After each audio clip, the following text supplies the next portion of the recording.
जय माँ अम्बे। आप सभी को नवरात्रि की बहुत बहुत शुभकामनाएं। दुर्गा सप्तशती का चौथा अध्याय है।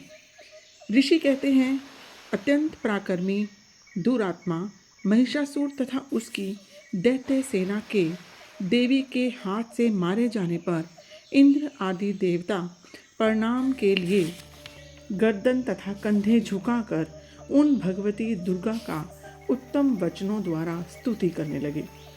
उस समय उनके सुंदर अंगों में अत्यंत हर्ष के कारण रोमांच हो आया था। देवता बोले, संपूर्ण देवताओं की शक्ति का समुदाय ही जिनका स्वरूप है तथा जिन देवी ने अपनी शक्ति से संपूर्ण जगत को व्याप्त कर रखा है, समस्त देवताओं और महर्षियों की पूजनिया उन जगदम्बा को हम भक्तिपूर्वक नमस्कार करते हैं। वे हम लोगों का कल्याण करें। जिनके अनुपम प्रभाव और बल का वर्णन करने में भगवान शेषनाग, ब्रह्मा जी तथा महादेव जी भी समर्थ नहीं हैं, वे भगवती चंडिका संपूर्ण जगत का पालन एवं अशुभ भय का नाश करने का विचार करें। जो पुण्यात्माओं के घरों में स्वयं ही लक्ष्मी रूप से, पापियों के यहाँ दरिद्रता रूप से, शुद्ध अंतःकरण वाले के पुरुषों के हृदय में बुद्धि रूप से, सत्पुरुषों में श्रद्धा रूप से और कुलीन मनुष्य में लज्जा रूप से निवास करती हैं, उन आप भगवती दुर्गा को हम नमस्कार करते हैं। देवी, आप संपूर्ण विश्व का पालन कीजिए। आपके इस अचिंत्य रूप का, असुरों का नाश करने वाली भारी पराक्रम का और समस्त देवताओं और दैत्यों के समक्ष युद्ध में प्रकट किए हुए आपके अद्भुत चरित्रों को हम किस प्रकार वर्णन करें। आप संपूर्ण जगत की उत्पत्ति में कारण हैं। आप में सतोगुण, रजोगुण और तमोगुण, ये तीनों ही गुण मौजूद हैं, तो भी दोषों के साथ आपका संसर्ग नहीं जान पड़ता। भगवान विष्णु और महादेव जी देवता भी आपका पार नहीं पाते। आप ही सबका आश्रय हैं। ये समस्त जगत आपका ही अंश है, क्योंकि आप सबकी आदिभूत परा प्रकृति हैं। देवी, संपूर्ण यज्ञों में जिसके उच्चारण से सब देवता तृप्ति लाभ करते हैं, वह स्वाहा आप ही हैं। इसके अतिरिक्त आप पितरों की भी तृप्ति का कारण हैं। अतः सब लोग आपको सबधा भी कहते हैं। जो मोक्ष की प्राप्ति का साधन है, अचिंत्य महाव्रत स्वरूपा हैं, समस्त दोषों से रहित जितेंद्रिय, तत्व को ही सार वस्तु मानने वाले तथा मोक्ष की अभिलाषा रखने वाले मुनिजन जिसका अभ्यास करते हैं, वह भगवती पराविद्या आप ही हैं। आप शब्द स्वरूपा हैं। अत्यंत निर्मल ऋग्वेद, यजुर्वेद, उद्गीत के मनोहर पदों के पाठ से युक्त सामवेद का भी आधार आप ही हैं। आप देवी तीनों देव और भगवती 6 ऐश्वर्यों से युक्त हैं। इस विश्व की उत्पत्ति एवं पालन के लिए आप ही खेती एवं आजीविका के रूप में प्रकट हुई हैं। आप संपूर्ण जगत की घोर पीड़ा का नाश करने वाली हैं।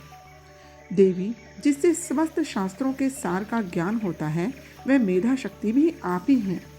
दुर्गम भवसागर से पार उतारने वाली नौका रूप दुर्गा देवी भी आप ही हैं। आपकी कहीं भी आसक्ति नहीं है। कैटभ के शत्रु भगवान विष्णु के वक्षस्थल में एकमात्र निवास करने वाली भगवती लक्ष्मी तथा भगवान चंद्रशेखर द्वारा सम्मानित गौरी देवी भी आप ही हैं।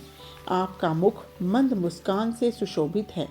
निर्मल पूर्ण चंद्रमा के बिंब का अनुकरण करने वाला और उत्तम सुवर्ण की मनोहर कांति से कमनीय है, तो भी उसे देखकर महिषासुर को क्रोध हुआ और सहसा उसने उस पर प्रहार कर दिया।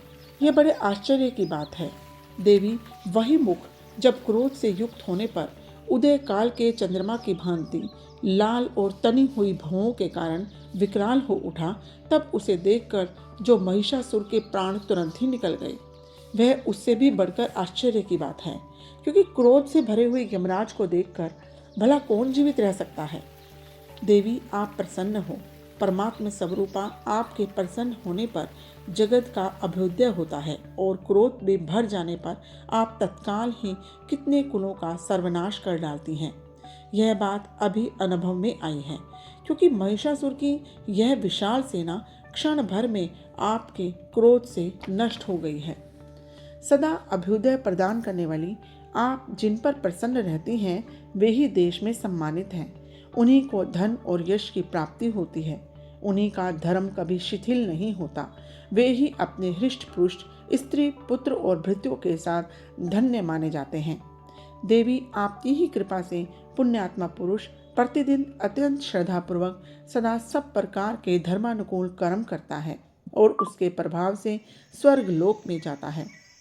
माँ दुर्गे आप स्मरण करने पर भी सब प्राणियों के भय को हर लेती हैं और स्वस्थ पुरुषों द्वारा चिंतन करने पर उन्हें परम कल्याणमयी बुद्धि प्रदान करती हैं।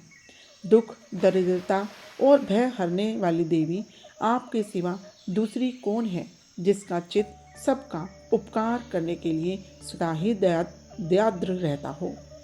देवी, इन राक्षसों के मारने से संसार को सुख मिले या ये राक्षस चिरकाल तक नरक में रहने के लिए भले ही पाप करते रहे हों, इस समय संग्राम में मृत्यु को प्राप्त होकर स्वर्गलोक में जाएं। निश्चय ही यही सोचकर आप शत्रुओं का वध करती हैं। आप शत्रुओं पर शस्त्रों का प्रहार क्यों करती हैं? समस्त असुरों को दृष्टि पात्र मात्र से ही भस्म क्यों नहीं कर देती? इसमें एक रहस्य है। ये शत्रु भी हमारे शस्त्रों से पवित्र होकर उत्तम लोकों में जाएं, इस प्रकार उनके प्रति भी आपका विचार अत्यंत उत्तम रहता है। खड़ग के तेज पुंज की भयंकर दीप्ति से तथा आपके त्रिशूल के अग्रभाग की घनीभूत प्रभा से चौंधियाकर जो असुरों की आंखें फूट नहीं गई, उसमें कारण यही था कि वे मनोहर रश्मियों से युक्त चंद्रमा के समान आनंद प्रदान करने वाले आपके इस सुंदर मुख का दर्शन करते हैं। देवी, आपका शील दुराचारियों के बुरे बर्ताव को दूर करने वाला है। साथ ही यह रूप ऐसा है जो कभी चिंतन में भी नहीं आ सकता और जिसकी कभी दूसरों से तुलना भी नहीं हो सकती, तथा आपका बल और पराक्रम तो उन दैत्यों का भी नाश करने वाला है जो कभी देवताओं के पराक्रम को भी नष्ट कर चुके थे। इस प्रकार आपने शत्रुओं पर भी अपनी दया ही प्रकट की है। वरदायिनी देवी, आपके इस पराक्रम की किसके साथ तुलना हो सकती है और शत्रुओं को भय देने वाला एवं अत्यंत मनोहर ऐसा रूप भी आपके सिवा और कहाँ है। हृदय में कृपा और युद्ध में निष्ठुरता, ये दोनों बातें तीनों लोकों के भीतर केवल आप में ही देखी गई हैं। माता, आपने शत्रुओं का नाश करके इस समस्त त्रिलोकी की रक्षा की है। उन शत्रुओं को भी युद्ध भूमि में मारकर स्वर्गलोक में पहुंचाया है तथा उन्मत्त देवताओं से प्राप्त होने वाले हम लोगों के भय को भी दूर कर दिया है। आपको हमारा नमस्कार है। देवी, आप शूल से हमारी रक्षा करें। अंबिके, आप खड्ग से भी हमारी रक्षा करें तथा घंटा की ध्वनि और धनुष के टंकार से भी हम लोगों की रक्षा करें। चंडिके, पूर्व, पश्चिम और दक्षिण दिशा में आप हमारी रक्षा करें। ईश्वरी, अपने त्रिशूल को घुमाकर आप उत्तर दिशा में भी हमारी रक्षा करें। तीनों लोकों में आपके जो परम सुंदर एवं अत्यंत भयंकर रूप विचरते रहते हैं, उनके द्वारा भी आप हमारी तथा इस पृथ्वी लोक की रक्षा करें। अंबिके, आपके कर पल्लवों में शोभा पाने वाले खड्ग, शूल और गदा आदि जो जो अस्त्र हों, उन सबके द्वारा आप सब ओर से हम लोगों की रक्षा करें। ऋषि कहते हैं, इस प्रकार जब देवताओं ने जगत माता दुर्गा की स्तुति की और नंदन वन के दिव्य पुष्पों एवं गंधवन चंदन आदि के द्वारा उनका पूजन किया, फिर सबने मिलकर जब भक्ति पूर्वक दिव्य धूपों की सुगंध निवेदन की, तब देवी ने प्रसन्न वदन होकर प्रणाम करते हुए सब देवताओं से कहा। देवी बोली, देवताओं, तुम सब लोग मुझसे जिस वस्तु की अभिलाषा रखते हो उसे मांगो। देवता बोले, भगवती ने हमारी सब इच्छा पूर्ण कर दी। अब कुछ भी बाकी नहीं है, क्योंकि हमारा यह शत्रु महिषासुर मारा गया। महेश्वरी, इतने पर भी यदि आप हमें और वर देना चाहती हैं, तो हम जब जब आपका स्मरण करें तब तब आप दर्शन देकर हम लोगों के महान संकटों को दूर कर दिया करें और प्रसन्नमुखी अंबिके, जो मनुष्य इस स्तोत्रों द्वारा आपकी स्तुति करे उसे वित्त, समुद्री और वैभव देने के साथ ही उसकी धन एवं स्त्री आदि संपत्ति को भी बढ़ाने के लिए आप सदा हम पर प्रसन्न रहें। ऋषि कहते हैं, राजन, देवताओं ने जब अपने तथा जगत के कल्याण के लिए भद्रकाली देवी को इस प्रकार प्रसन्न किया तब वे तथास्तु कहकर अंतर्ध्यान हो गई। भूपाल, इस प्रकार पूर्व काल में तीनों लोकों का हित चाहने वाली देवी जिस प्रकार देवताओं के शरीरों से प्रकट हुई थी, वह सब कथा मैंने तुम्हें सुनाई है। अब पुनः देवताओं का उपकार करने वाली वे देवी दुष्ट दैत्यों तथा शुंभ निशुंभ का वध करने एवं सब लोगों की रक्षा करने के लिए गौरी देवी के शरीर से जिस प्रकार प्रकट हुई थी, वह सब प्रसंग मेरे मुख से सुनो। मैं उसका तुम्हें यथावत वर्णन करूंगा। अगले अध्याय के लिए आप मेरे चैनल रियलिटी ऑफ लाइफ को सब्सक्राइब करना ना भूलें। प्लीज़ लाइक एंड शेयर भी जरूर करें। जय माता दी।